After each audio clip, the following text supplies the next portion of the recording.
Kayo'y nanonood sa DZSB, ang himpilan ng katotohanan at paglilingkod.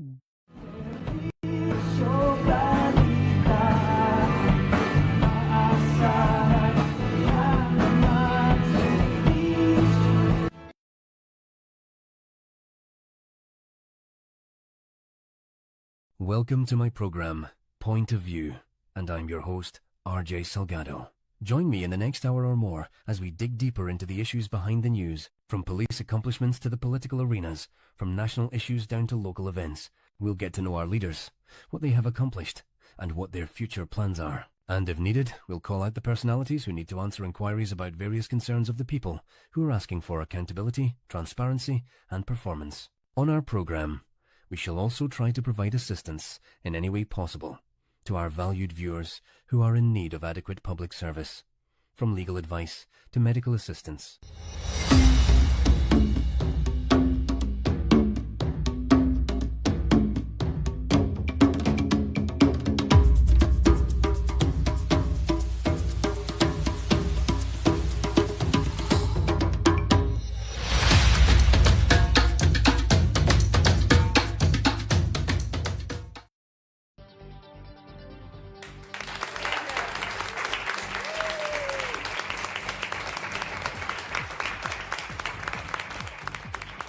Isang maganda at pinagpalang araw Pilipinas at syempre sa lahat ng ating mga kababayan all over the world.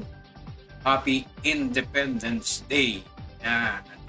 Syempre, sa araw na to ay ating ginugunita ang ika-128 taong anibersaryo ng ating kalayaan.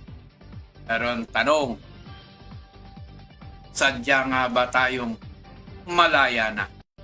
Yan. At yan ang katanungan. Napakaraming tao, napakarami nating mga kababayan sa panahon ngayon.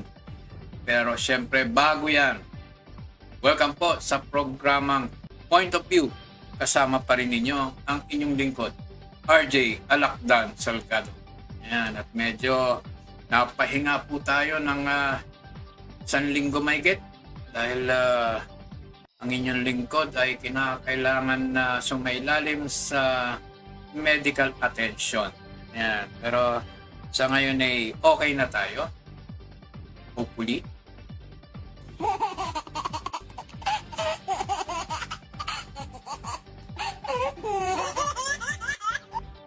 Sabi nga nila, mahirap na itong ganito. Pag natanda na ay marami nang nararamdaman.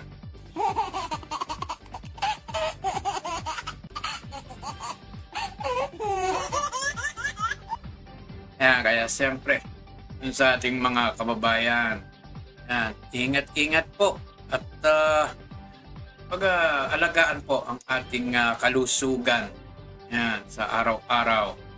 Yan. Sa totoo lang, minado naman ang inyong lingkod na hindi tayo naging maingat.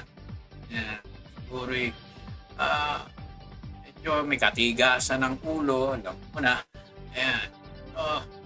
Yan talaga ang buhay. Pag sumapit na talaga yung panahon na ikaw ay sinisingil na dahil sa iyong kapabayaan, ay kailangan nating tanggapin at kailangan nating malampasan one way or the other.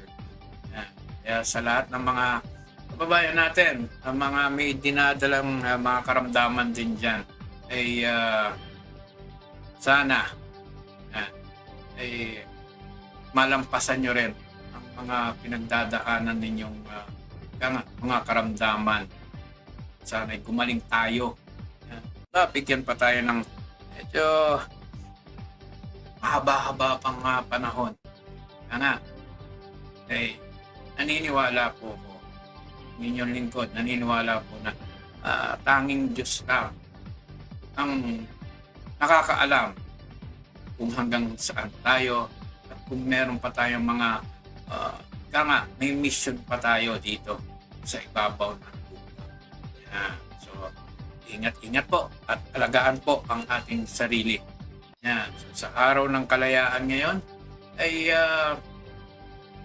Kaya nga, may mga iba muna tayong topics na pag-uusapan. Pero bago yan, ayos ko munang mapanood ninyo yung balita mula sa GMA7. Ay, mga kabaro po dyan sa national mainstream media. Hindi ko po inaangkin. Nice. Walang pong i-share din itong mga inyong balita na kasalukuyang nagaganap. Yan, may kaugnayan sa ating kalayaan, may kaugnayan sa silakbo ng damdamin ng ating mga kababayan.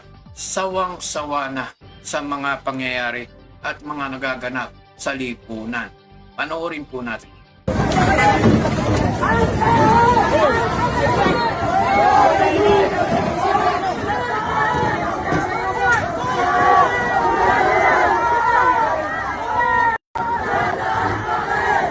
Araw ng Kalayaan!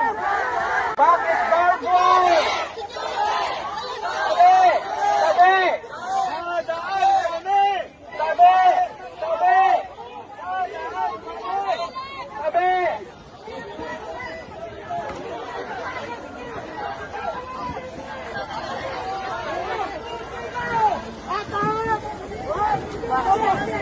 Pulis ng Pilipinas!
Sabi ko tayo, baka maipit tayo. Usad po tayo, baka maipit. Usad po, baka maipit.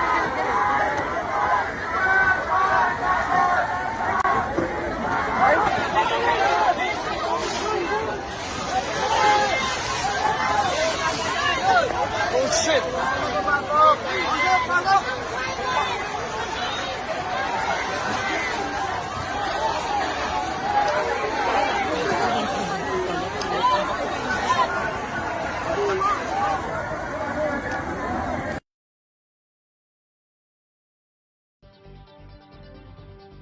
So yun ang pinaka-latest na pangyayari yan sa Mendiola.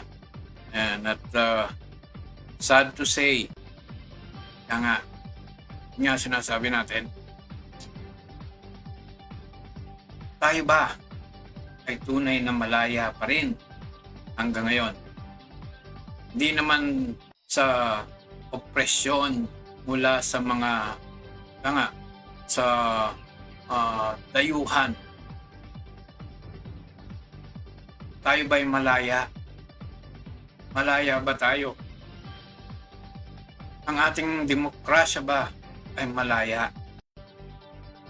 Sa nagaganap sa ating lipunan ngayon, kayo na po ang magsabi. Total, kayo rin naman ang nakakakita. Hindi rin naman siguro kayo pingi sa naririnig nyo ng mga nangyayari. Pahapyaw lang yan. Kumbaga, sana wag mauwi sa anarkiya. Yung hindi na kinikilala ng sambayan ng Pilipino ang gobyerno. Wala nang matinong namumuno. Halos karamihan ayon sa kanila. Huwag na natin sabihin ayon sa kanila. Ayon sa atin, ang mga nakakapansin ng mga tunay na kaganapan, sobra na. Sobra na ang korupsyon, nakawan, pati sa paggamit sa mga lead agencies na dapat nagpoprotekta sa bawat mamayan, sa bawat sektor ng lipunan. Ay, isang magandang araw nga pala. Happy viewing po kay Ate Beth Sarinas dyan sa Cavite. Yan, at yan ay dati nating kasamahan sa broadcast yung na-establish natin kauna-unahan ang Serbisyo Balita way back 2015. Kauna-unahan na nag-live broadcast. Kailan lang naman sumulpot ng mga vloggers at saka mga nagpo-programa. Yan. And ang inyong lingkod ay very proud na nakasama ko kayo. Yan. Palakas ka rin, Ate Beth, at pagaling ka. Yan. Alam kong medyo talagang pareho tayo nasa media. Media betis.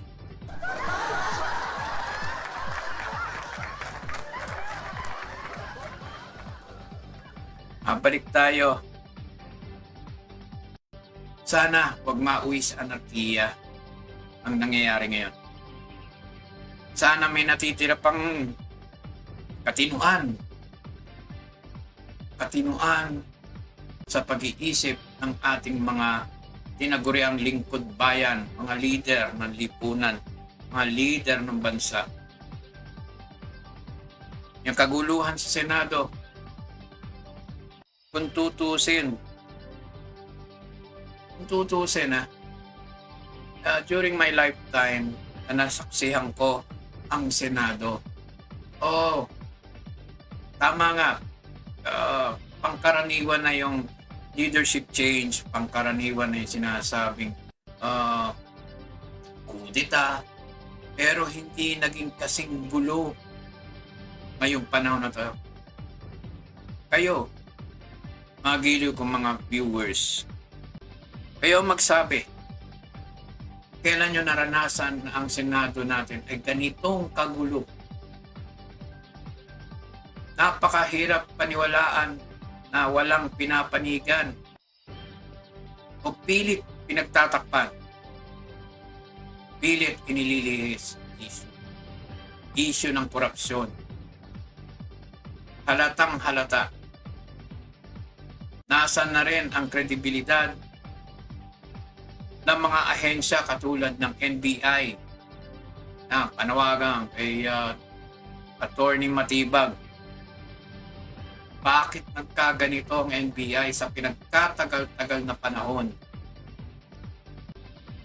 Halos talagang napaka-drastic ng pagbaksak ng tiwala ng taong bayan sa isang ahensyang napakatagal na inalagaan, na itinaas ang dangal, itinaas ang kredibilidad, pinangalagaan, na siyang takbuhan ng mamayan na mapagkakatiwalaan. Ano na ang nangyari sa ombudsman? Paano na magsusumbong ang ordinaryong mamayan laban sa mga opisyalis ng pamahalaan kung may kinikilingan to?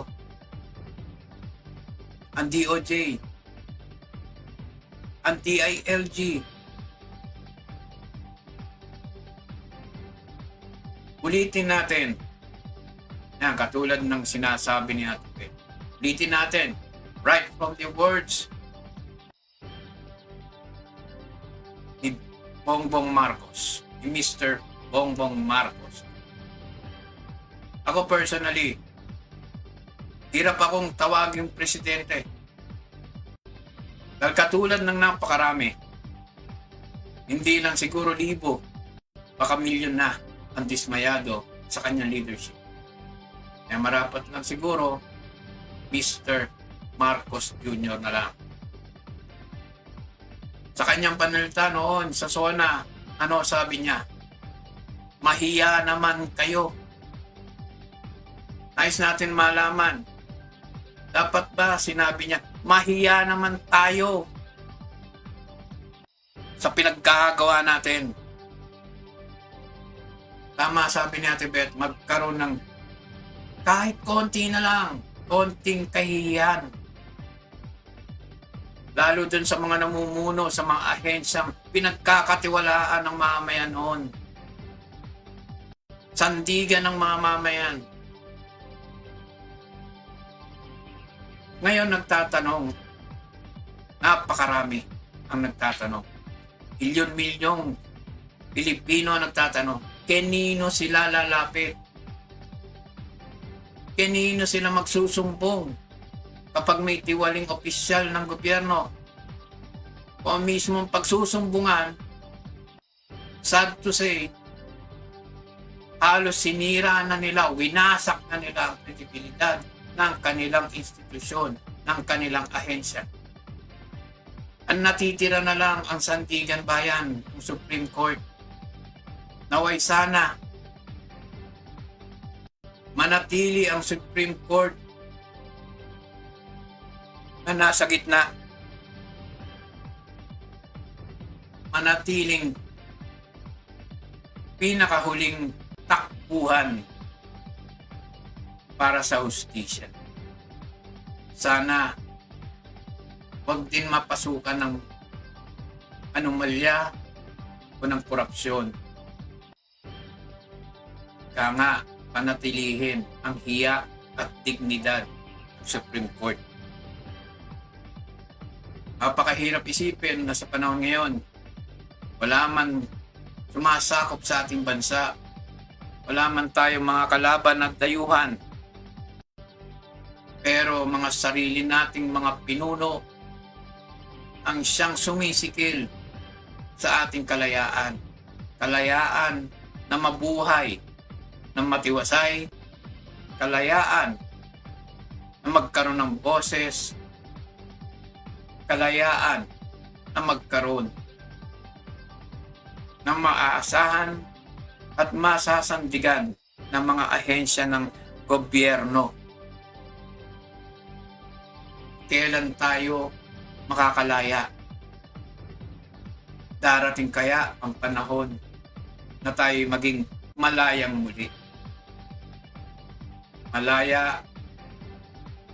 Maging malaya tayo sa mga banta ng korupsyon, sa banta ng krisis. Maging malaya tayo na mamuhay at maging maunlad sa ating lipunan. Nakakahiya. Nakakahiya. Ano na lang ang sasabihin ng mga taga-ibang bansa tungkol sa mga Pilipino? Ang gugulo nyo. Nag-aagawan kayo. Nagnanakawan kayo dahil sa pera. Naninikil kayo ng kalayaan dahil lang sa posisyon at sa pera. Kailan natin ititindig? Kailan natin ititindig muli ang dignidad ng pagiging isang Pilipino? Sa ating mga viewers, mag-isip-isip kayo. Naway wag sana mauwi sa anarkiya ang mga kaguluhan. Sana magkaroon ng konting katinuan sa mga leader natin na mag-isip. Unahin ang bayan, unahin ang sambayan ng Pilipino bago unahin, tutukan ang sariling bulsa at posisyon. Kaya panawagan ko po, panawagan ng hindi lang ng inyong maliit na lingkod, sa mga nasa pamahalaan. Sana palayain nyo na ang taong bayan. Bigyan nyo ng tunay na kalayaan ang ating bansa. So nasaksihan natin yung mga kaganapan sa labas. Dako muna tayo sa Kalamba. Kung saan at least dito, pwede natin ipagmalaki ang mga leader, mga public servants dito sa Kalamba nagkakaisa. Hindi nagkakagulo, hindi nag-aaway-away. Inuuna ang kapakanan ng bawat Kalambenyo. Sana maging ehemplo ang lungsod ng Kalamba at mga namumuno dito sa iba pang lugar, lalo na sa nasyonal. Kanina, pinagdiriwang ng lungsod ng Kalamba, ng pamahalaan lungsod ng Kalamba, ang 128 taong anibersaryo ng kasarinlan o ng kalayaan. Dinaluhan to hindi lang ng mga kawani ng City Hall, pati na rin ng mga lingkod bayan ng bawat barangay, mga NGOs nandyan. May mga dumalo rin kahit walang mga organisasyon para masaksihan yung mga yung selebrasyon. Hindi magarbo dahil nasa krisis. Simple lang, konting mga anunsyo, mga awards, pagkilala, mensahe. Katapos noon, tapos na. Walang kulay ng politika. Pinakita lang na nagkakaisa ang mga Kalambenyo, pati na rin ang kanilang mga leader. Sana nga, eto, proxy ba? Proxy.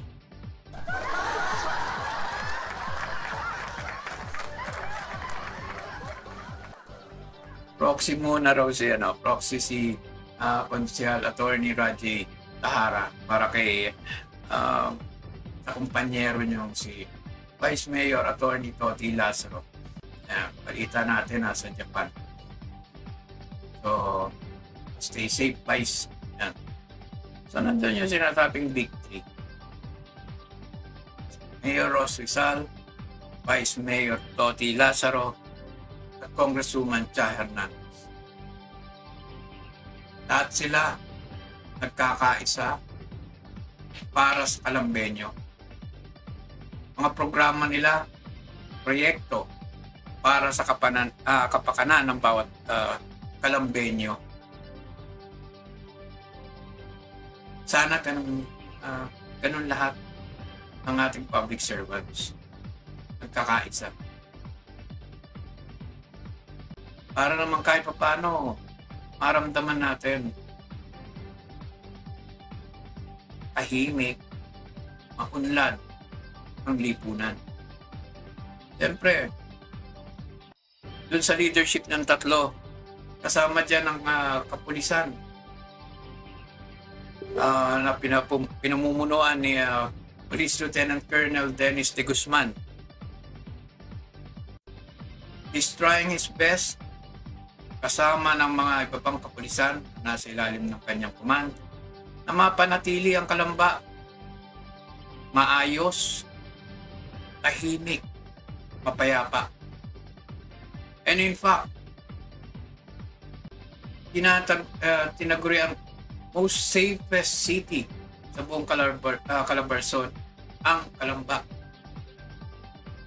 Halos napakababa ng crime rates. Hindi yan mawawala, syempre. Hindi mawawala mga krimen. Aba, eh doon ka na lang sa langit kung ayaw mo ng krimen.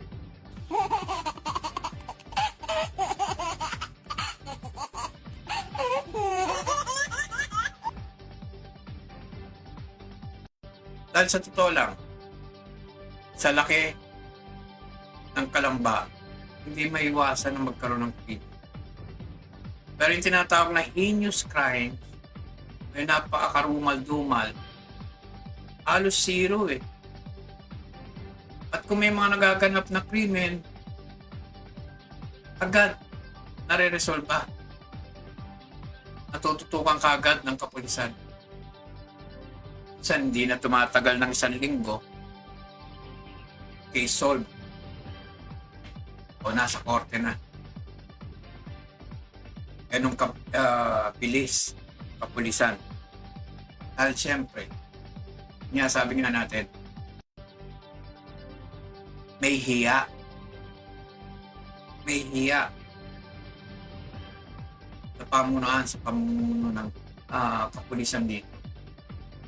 Nahihiya silang magpabaya. Kaya naman porsigido napatupad ang batas. Kaya naman, yung tiwala ng mamamayan, mga Kalambeño, ganoon na lang. Dito sa kapulisan, dito sa Kalamba. So, sa Big 3, kay Mayor Ross Rizal, Vice Mayor Toti Lazaro at Cha Hernandez, at kay Police Lieutenant Colonel Dennis T. Guzman. Congratulations po and keep up the good work.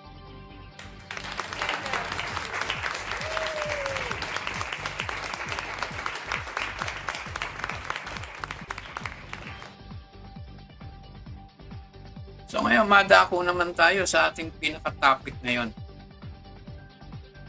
Dito pa rin sa lungsod ng Kalamba. Panawagan. Yan, ito medyo wala kung paano tatanggapin ng ating mga lingkod bayan, lalo na kay Mayor Ross Rizal sa kasasanggunian ang lungsod na pinapangunahan ni Attorney Vice Mayor Toti Lazaro. Ito naman ay panawagan. Alam naman natin yung medicancy law, yung anti sa pagbabawal sa panlilimos at pagbibigay ng limos. Kalat yan sa lansangan. Lalo na dito sa intersection na malapit pa man din sa City Hall. Sa kahabaan hanggang crossing, naglilipa na yung mga kababayan din naman natin Pilipinong badyaw po. Pero ulitin ko, hindi dahil sa dinidiscriminate natin itong mga tao. Pero sa nangyayari, minsan nagiging safety hazard sila or traffic hazard. Just imagine, mga bata, may edad na, matanda, may bit-bit na mga sanggol sa kainitan ng araw, mangangatok. Mga bata, sumasampa sa jeep, manghihingi. Ang masama na ito, tinataon nila kapag traffic o nakastop ang signal lights. Pero oras na tumakbo sa sasakyan, ani mo yung mga nagpapatintero doon sa mga sasakyan. Ang downside nito, kung may masagasaan na bata o kahit may edad na may kargang bata, sino ang papatawan ng parusa? O sino kakasuhan? Hindi ba't ang driver? Kaya nga, dahil dito sa mga nanlilimos na to, kakadisgrasya ang isang driver na hindi naman niya sinasadya. Parang unfair. Ikaw nga, inabala sa pagmamaneho mo na sana dire-diretso, bigla may susulpot na bata, tatawid.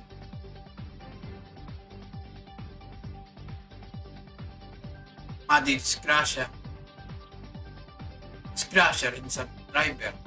Abala, perwisyo. Bakit? Dahil hindi pinapatupad ang Meticancy Law, matagal ng batas to.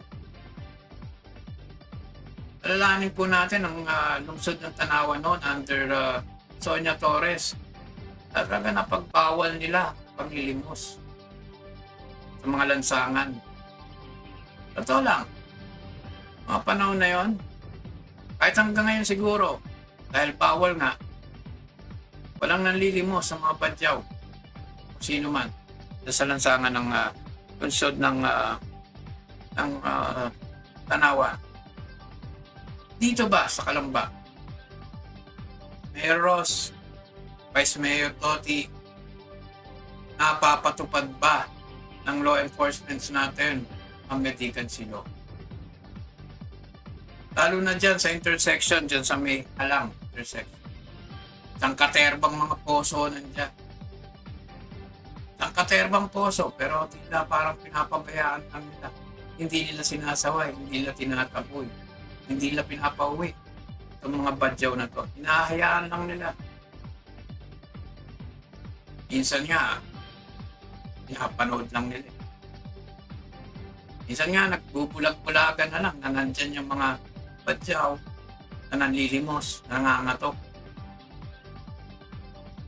Hindi naman gabi yun. Araw na araw.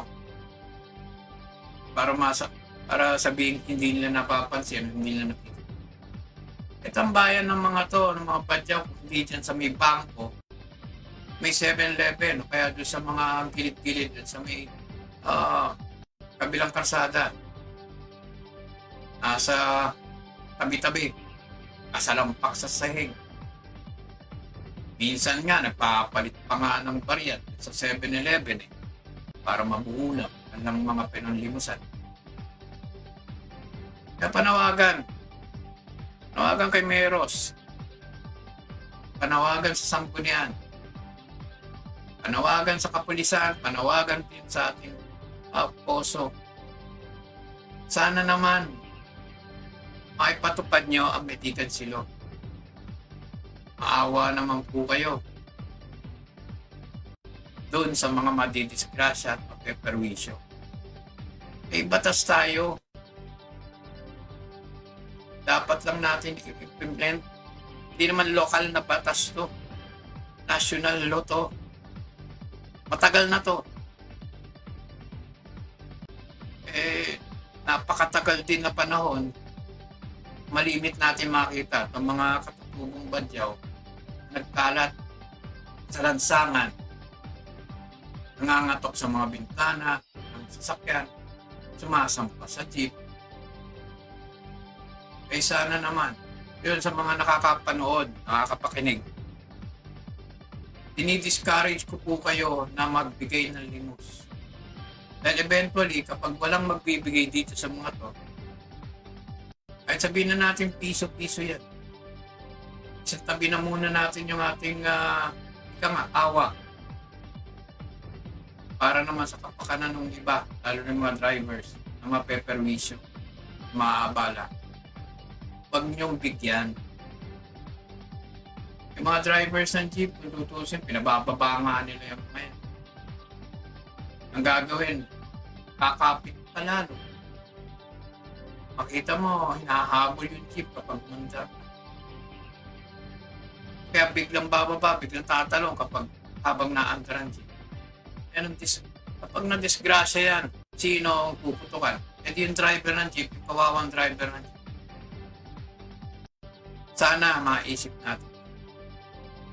Sana kayong mga nandyan sa pamunan ng poso, kayong mga nasa law enforcement, lalo na yung kapulisan, alam kong hindi nyo trabaho magtaboy ng mga ganito, pero para sa seguridad, kaayusan ng mga yan, dapat na lang siguro itaboy. Aminin na natin, hindi naman pupunta yung mga yan dito sa isang lugar. Kung walang mayroong hawak, sabi nga nila, parang may sindikato yung mga yan. May handler. Nakakaawa po. ang pagsamantalahan ng ating mga bubong badyaw para lang kumita. Ayaw magbanat ng buto yung handler. Gusto easy money. Kahit pabarya-barya. Pero minsan, nabalitaan ko, pagsama-samahin niya sa loob ng isang araw,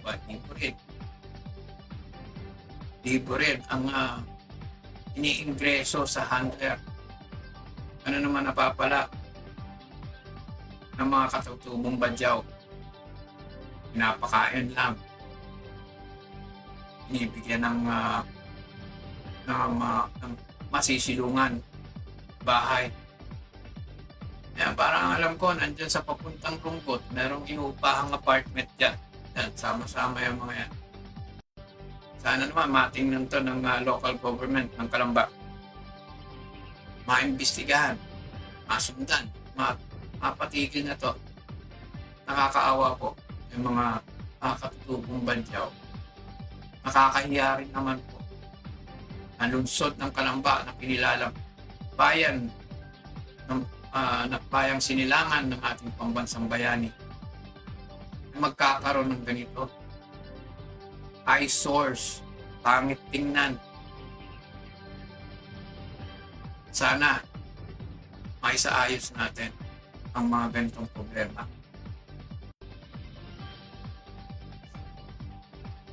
So, siyempre, sa huling bahagi naman ng ating programa, ito, panawagan. At last episode natin na topic na to itong tungkol sa mga illegalista. Yan. Hanggang ngayon, nag-ooperate pa rin. Itong si alias Efren na meron daw paihi dyan sa isang bayan sa Batangas. Pati itong si alias Baby na meron namang pergalan. Yan din sa lalawigan ng Batangas. Iba't ibang bayan yata. Pwesto yan. Aba, etong dalawang to, nagmamatigas. Di raw sila pwedeng patigil. Bakit kanyo? Aba, may pinagmamalaki. Kumpare daw nila si PNP Calabarzon Regional Director, Police Brigadier General Hansel Marantan. Ba, RD, anong katotoo kaya ito? Kumpare ka raw hindi raw sila mapapatigil. At tuloy pa rin ang kanilang happy days, kanilang operasyon dahil kumpare ka raw. Uulitin lang natin yung ating naging panayam dito kay Regional Director. Ito ang kanyang sinabi. Lahat naman yan, mga illegal na yan. Bawal lahat yan. Wala nang kwalifikasyon yan. Whether baka legal o baka illegal. Illegal po yan. Okay. Kaya nga, para masolban yan mga ganyan, mga illegal, ay dapat yung mga commanders of the law enforcers should not participate, dapat they are not in cahoots with the proliferation of such. Kaya nga, kung hindi nakasama ang police, lalo na yung mga commanders, hindi na sila tumanggap dyan, 50% of the problem is solved. Ngayon, yung remaining 50%, nandyan yung law enforcement operations na. Mahirap naman yung mag-operate yung mga PNCO. Tumatanggap pala yung chief of police nila. That's very unfair. Kaya nga sinasabi ko sa'yo, malalaman ko lahat yan. Yung mga activities na ninyo yan at bantay kayo sa akin. I-admonish ko sila, pagsasabihan ko sila. Wawarningan ko sila. Next time na around na nandyan pa rin siya, i-relieve ko siya, administrative relief sila sa akin. In fact, that's the advice of the Chief PNP. Tingnan nyo yung Pangasinan. Even the provincial directors, winalop down to the Chief of Police level, down to the PNCO level. Kaya, the Chief PNP, decisive enough of that, nirelieve niya sila. Kaya, ganito rin ang nangyari dito sa ating, sa Piero Calabarzon. So ayan, malinaw na malinaw ha. Walang kategory ng illegal ang pinag-uusapan dito. Basta't illegal, kailangan tumigil o kung hindi, ipapahuli. Ngayon, tama naman eh. Paano mo nga naman papahuli kung ang mga hepe may tinatanggap na ika nga, for the boys, may intelihensya tinatanggap mula dito sa mga illegalistang to. Paano mag-ooperate ang region na maayos? Baga natimbrihan na. Sige nga. Kaya dun sa mga chief of police, bawat bayan, zone, dito sa Calabarzon, medyo siguro kailangan patupad na ang batas. Wag na nga, sabi nga ni RT, wag na kayong makihalo, wag na kayong makisawsaw, at wag na rin kayong makinabang sa mga to. Ewan ko itong si Emerson na to, sinungaling to eh. Sinungaling to. Ito lang. Anyways, one time nung yan ay siniyasa, sabi, tigil na raw siya dahil pinarate ng region. Mamukat-mukat mo, wala naman palang katotohanan. Tuloy pa rin ang operasyon. Ito, si Yes Baby na to, namamayagpag to. Pergalan. Ba't dito sa lungsod ng Calamba, napatigil yan. Yung mga pag-operate mula nung si Mayor Ros ang muko. Dahil sinabi ni Mayor Ros, hindi pwede. Bawal. Siyempre, paggalang na lang nito, dito sa magaling na alkalde ng Calamba, talagang hanggang ngayon, walang peryahan dito, walang pergalan dito sa Calamba. Pero dyan sa Batangas, sa Mamayagpag, sila Aling Tessie, Aling Rosie ba yun? Yan, si Boknoy. Mga may pergalan dyan sa Batangas. Okay lang yung pere-pere pero pag hinaluan ng sugal, mga color game, drop food, may bingo, pwede yun. Parang ibangan nyo kasi mga items yun. Pinapanalunan dyan. Minsan jackpot. May perang involved pero kalimitan yan, items. Itong mga sugal, minsan nakaka-influensya ng mga bata. Makita mo doon, mga minor de edad, nataya. Kahit sabihin mo ng piso-piso yun, tinuturuan mo ang mga bata na magsugal. Hanggang sa, pero na ng mga may edad na. Yan nauubos ang kanilang minsan. Dapat iuwi na lang nilang sweldo, makipagsapalaran. Tataya sa color game. 10 piso, 20 peso, 50, hanggang 100. Sa mamukat-mukat mo, wala na ang pera mo. Naubos na. Nasaan na yung pag-uwi mo sa pamilya mo? Yan nakakalungkot, mga kababayan. Ewan ko, hindi ko masabi. Matigas ang mukha na itong mga, lalo to si Emerson na to. Sinungaling na. Matigas pa ang mukha. At saka to si Elias Baby na to. Nagmamalaki pang kumpare daw nila si Regional Director, Police Brigadier General Hansel Marantan Hardy. Eto, makakarating tong programang to. Makakarating to kay Hardy. Ano masasabi mo dyan? Pare ka pala eh. Kaya pala hindi mapatigil eh. Siguro it's high time. Sampulan mo naman.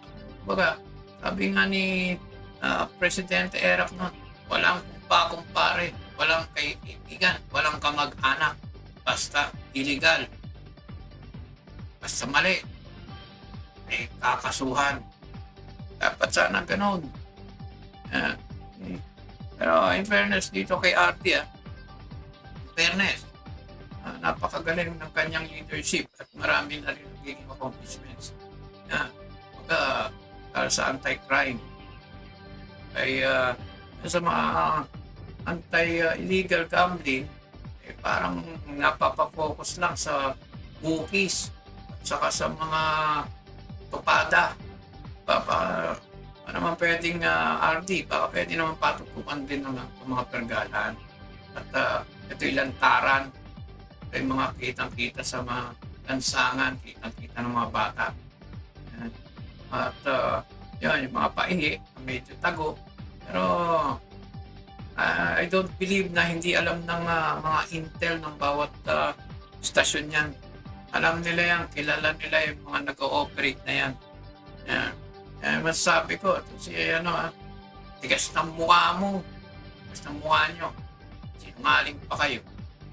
Yan. Pero malalaman natin, at pag nakarating to, at iyak, mapapanood to ni Regional Director, yan natin, kung magkaroon tayo ng press release na napakadaming mga chief of police at provincial director ang nasibak dahil dito sa mga illegal illegal na pahihi. Pahihi para sa kalaman ng lahat ito yung mga nagbebenta ng sa bote-bote ng mga diesel. Yan. Diesel, gasolina, bote-bote. Yan. Kaya minsan may drum pa rin benta. Pero mga illegal po yan. Pergalo naman, sugal sa peryahan. Alam na ng marami yan kung ano yung mga yan. So, ito, yung topic na natin last episode ay na tumigil daw. Pala, hindi naman. Iniyabang pa na hindi sila pwedeng masara. Hindi sila pwedeng ma-raid. Dahil kumpare nila si Police Brigadier General Hansel Marantan. Diba? Ay magkakasubukan tayo ngayon. Nakabangan ko yung press release niya ni RD. Yan. At ewan ko, baka sa Lunes, kikita ulit kami. Titiyakin ko si Emerson at may pakikinig yan sa Batangas. Meron pa yata yan sa Quezon. Yan. Sa Quezon, nalimutan yung dalawang personalities. Pero kalimitan dyan, mga operator niya, mga dating police. Minsan natitimbrihan. Yan natin ang oras na magpatuloy kayo, malalaman natin. Dahil doon sa mga pergalan, kay Baby, kay Poknoy, Tessie, Rosie, mga namamayagpag sa Batangas, palibasa sa Batangas, puso yung mga sugal, nalibangan ng mga ranchero, na nag-aalaga ng baka, na sugal, kahanap talaga ng mga lamay yan, patay, buwan ng paklay. Nakasaksi rin ako kung paano yan. Talaga naman nanliliit ang aking 50 pesos nung ako'y sumubok.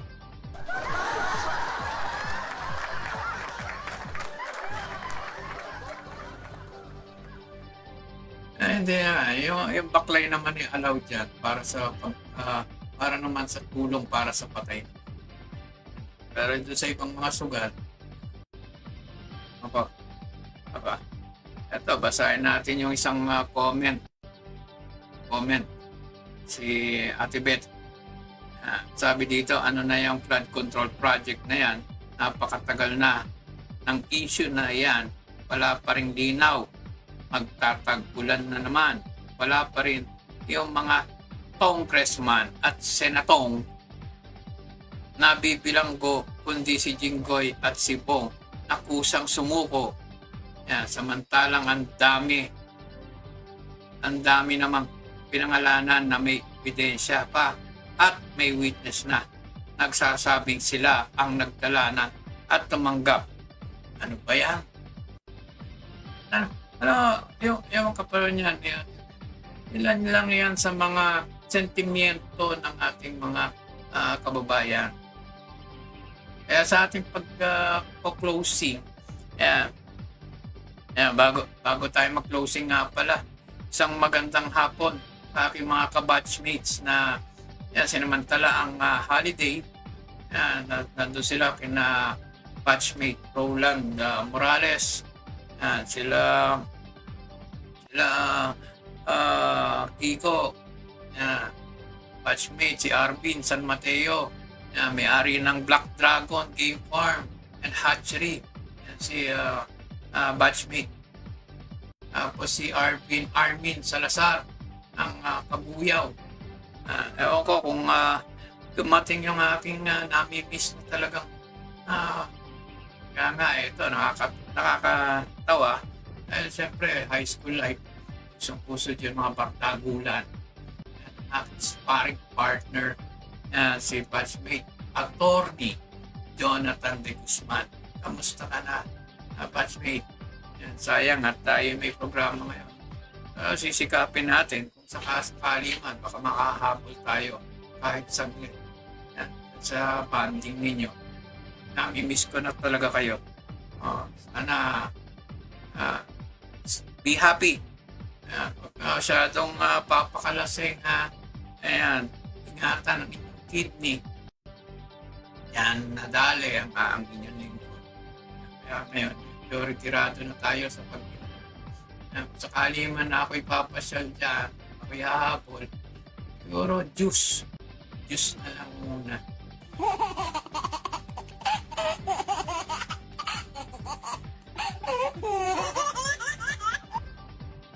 At makikipulutan na lang. Tamang kamustahan at kwento. Kahit sandaling oras lang, makakasama ko kayo. Sana makahabol ako sa venue. Yan kina batchmate Roland Morales. Lang yan. Sa secret. Baka biglang hapo. May maghanap. Ayan.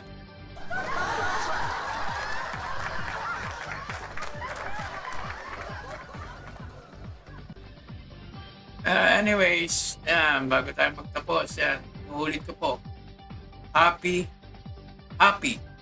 128th year anniversary ng ating Independence Day. Mabuhay po ang Pilipino, mabuhay ang bansang Pilipinas, mabuhay ang pamilyang Pilipino. At sana pinagdarasal po ng milyong-milyong mga Pilipino. Sana magkaroon na tayo ng kalayaan, tunay na kalayaan mula sa korupsyon, mula sa pamumulitika, sobrang pamumulitika. Magkaroon tayo ng kalayaan na tayo umunlad. Magkaroon tayo ng kalayaan na makapagsalita ng malaya. At siyempre, maging malaya tayo laban sa mga nagsasamantala sa ating bayan. It's nice to be back. Pagamat pang 15 episode na natin to, versus nagsimula tayo, ay I feel energized tuwing ako'y makakaharap ko kayo. Yan ang ating buhay sa media at sa print ay ang ating broadcast. Sa lahat ng ating mga kababayan all over the world, sana manatili po kayong ligtas, malusog, at siyempre masaya. Hanggang sa muli natin pagkikita sa next episode natin. Abangan niyo po ang mga topics na pag-uusapan naman natin sa susunod. Maraming salamat sa inyong panonood sa ating munting programa, Point of View. Siyempre kasama niyo po ang inyong lingkod, RJ Alacdan Salgado. Bumabati po sa lahat. Mabuhay bawat Pilipino. Keep safe, stay happy. Laging tatandaan, God first. Maraming salamat po. Kayo'y nanonood sa DZSB, ang himpilan ng katotohanan at paglilingkod.